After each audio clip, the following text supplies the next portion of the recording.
আসসালামু আলাইকুম এভরিওয়ান। এখন বাজে হচ্ছে হলো রাত্রে 2টা 6। একটু পরে আমাদের সেহরির টাইম হবে। সেটা হচ্ছে হলো বাবু মশাই হেরিটেজ।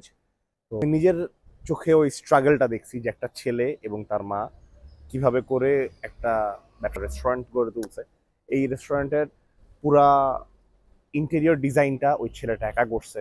তার আম্মুকে নিয়ে সে ইন্ডিয়া গেছিল একটা ভিনটেজ ইন্ডিয়ান স্টাইলের রেস্টুরেন্টটা করা, যেটা আপনাদের মধ্যে অনেকেই চিনেন বা গেছেন, অনেক পছন্দ করেন। তো যেহেতু রোজার মাস চলে আসছে, তো আমি আজকে তাদের সাথে আড্ডা মারতে বের হয়েছি।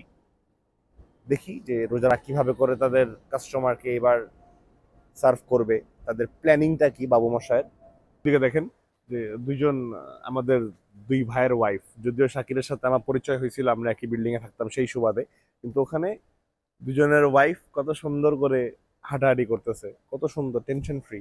এদের জীবনে কোনো টেনশন নাই, এদের জীবনে টেনশনটা খালি আমাদেরই। যে বাবু মশাই হেরিটেজ রেস্টুরেন্টের কথা আমি বলতেছিলাম, এটা ভিনটেজ, সেটার মালিক ওই যে, সেটার মালিক খালি চিন্তায় মগ্ন থাকে যে সে কিভাবে করে টাকা বের করবে। আধা ঘন্টার আড্ডায় তার 17 মিনিট 18 মিনিটের 15-20টা ব্যবসার আইডিয়া বের হয়ে যায়। তো শাকির জামান সাহেব, আসসালাম ভাইয়া। ভাইয়া আলহামদুলিল্লাহ আলহামদুলিল্লাহ। তো এবার বাবু মশাইতে কি কি করতেছেন রোজার মাস উপলক্ষে? ভাইয়া এবার না একটু চ্যালেঞ্জ নিচ্ছি, ব্যাপার স্যাপার একটু আলাদা করতেছি। সেটা হচ্ছে যে গতবার ইউজুয়ালি আমাদের যেটা ছিল যে ইফতার থেকে সেহরি পর্যন্ত আমাদের ওপেন ছিল, ওপেন ছিল। বাট এবার আমরা জাস্ট ইফতারের টাইমটুকু আমাদের রেস্টুরেন্ট ওপেন, ওকে। অ্যান্ড তার পাশাপাশি আমরা রেস্টুরেন্টের নিচে বাবু মশাইয়ের নিজস্ব ইফতার বাজার দেওয়ার চেষ্টা করছি। আচ্ছা, মানে ইফতারি টাইম ওপেন মিন্স কটা থেকে কটা পর্যন্ত? আমাদের এবার বিকেল 4টা থেকে সন্ধ্যা 7টা পর্যন্ত ওপেন রেস্টুরেন্টের ডাইনিং। ডাইনিং। অ্যান্ড ব্যবসার কথা খুব প্রেশার যাচ্ছে ভাইয়া, স্পেশালি আলহামদুলিল্লাহ। ওই নতুন এই নতুন এই কিছু একটা জায়গায় প্রেসার গেলে কিন্তু খুব ভালো লাগে যে ভালো ব্যবসার লাগে। জায়গাটায় ব্যবসার জায়গায় প্রেসার ভালো গেলে যাচ্ছে। খুব ভালো আচ্ছা, লাগে। That's true. তো আমাদের ছোটখাটো সংসার, আমার আর আপনার আপুর, আমাদেরকে কবে ইনভাইট করবেন বাবু মশাইতে? আমার আপনাদেরকে ইনভাইট কি, মানে ডু ইউ তারপরও গাইজ লাইক সিরিয়াসলি আমাকে একটু ইনভাইট করতে হয়? করা উচিত না?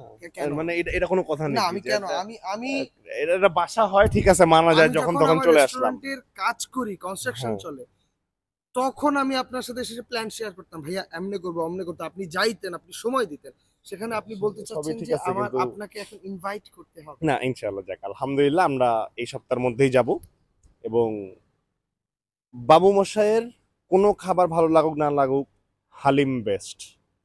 এটা আম্মাজানের নিজের, আর তার নিজের একটা রেসিপি দিয়ে বানানো হয়, যেখানে আপনি কখনো আস্ত মাংস থাকে না, সেটা হচ্ছে হলো মাংসটা মেল্ট হয়ে যায় হালিমের সাথে। আপনি প্রতিটা চামচ যখন খাবেন তখনই ভালো লাগবে। তো এই হচ্ছে এখন পর্যন্ত বাবু মশাইয়ের আপডেট। আপনারা আপনাদের ফ্যামিলি বা ফ্রেন্ড সার্কেল সবাই মিলে যখন আসবেন তখন বাবু মশাই বুক করতে পারেন। তখন আমি ডিসপ্লেতে অবশ্যই নাম্বার দিয়ে দিব কোথায় কন্ট্যাক্ট করতে হবে। এবং আশা করি এই রেস্টুরেন্টের যে ভিতরের এনভায়রনমেন্ট আপনার ইফতারির সাথে খুব ভালো যাবে, এবং আপনি শান্তি পাবেন জায়গাটায় বসে। Very honour.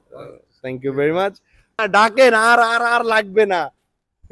তো এই পর্যন্তই ছিল আজকে আমাদের ভিডিও, যে বাবু মশাই হেরিটেজ নিয়ে। ইনশাল্লাহ আমি চেষ্টা করব এই সপ্তাহের মধ্যেই বাবু মশাইতে গিয়ে ইফতার করার সবাইকে নিয়ে, কারণ শ্রুতিও ওখানে থাকে। তো সেদিন হচ্ছে হলো আমি শ্রুতির সাথে পরিচয় করা দিব, যে অলরেডি একজন সেলিব্রিটি, যার পোস্টে হাজারো শেয়ার চলে আসে, কিভাবে করে আসে আমি জানি না। তো এই হচ্ছে ঘটনা। আজকে থেকে সেহেরি, সবাইকে রমজান মোবারক।